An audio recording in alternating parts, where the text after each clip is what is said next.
What up, y'all? It's your girl Sammy, and I'm doing the moves. Today, I'm going to show y'all how to do a handstand on the balance beam at home.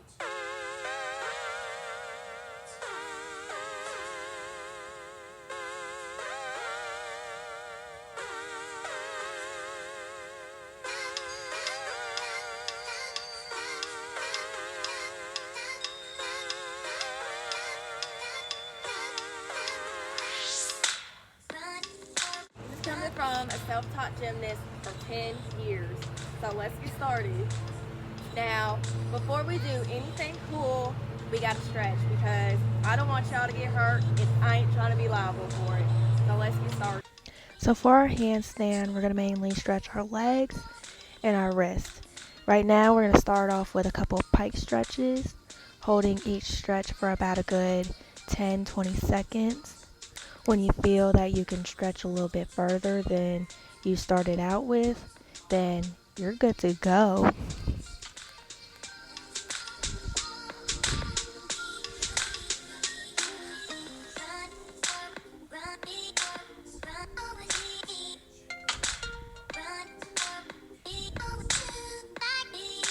So this is how we stretch our wrists. You're just going to bend your wrists in every way that they can bend.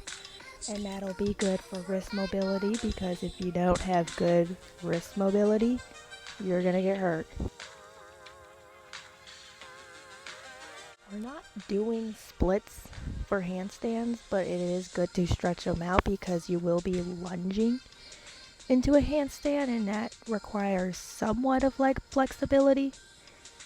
And I like to stretch out all of my splits, left, right, and middle.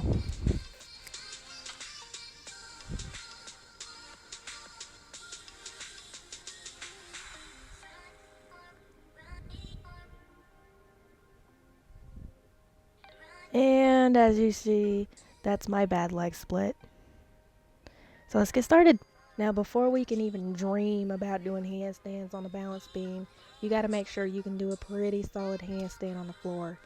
Now, it doesn't have to be perfect, but you got to at least be able to do it. Alright, taking that we're still watching this video, I'm also taking that y'all can do a pretty solid handstand. So we're ready to learn.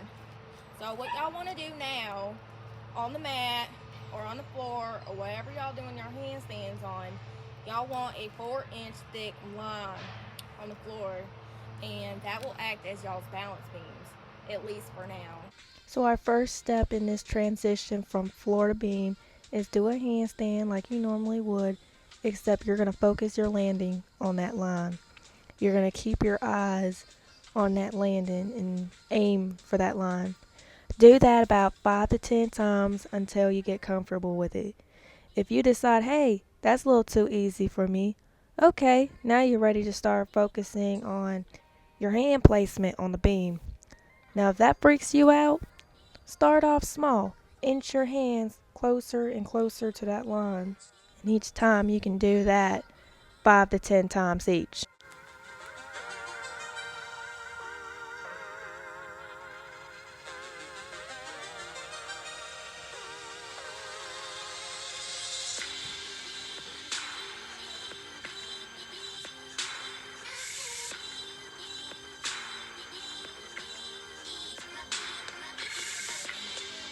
So I'm going to go ahead and assume that you guys have some kind of practice beam, such as this floor beam right here, or some kind of elevated beam. But I would recommend taking the floor beam step first because it's the next highest thing.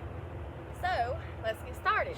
Just like we've been doing on the floor, we're going to start off with a normal handstand, but we're going to land our feet on the beam. Do that for about 5 to 10 times until you get comfortable with doing it.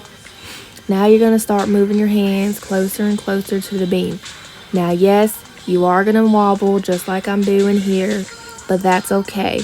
Rome wasn't built in a day. So just keep doing each thing 5 to 10 times until we are comfortable with it.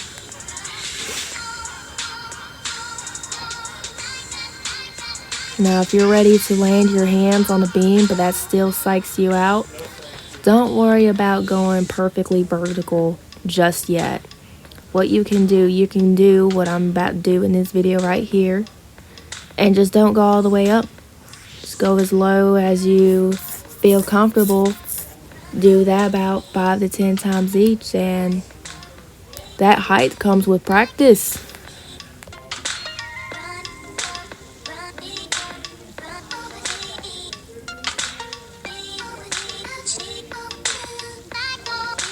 A good drill you can do while learning your handstands are needle kicks.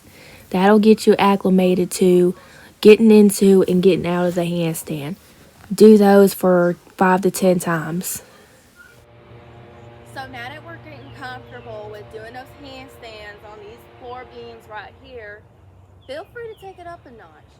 Unfortunately, I don't have one of those fancy schmancy elevated beams, but what I can tell you is just follow the instructions that I've been showing you in this video. Don't try to start off perfectly vertical. Anyways, I hope this video helps with y'all's balance beam handstand journeys, and I will see y'all on the flip.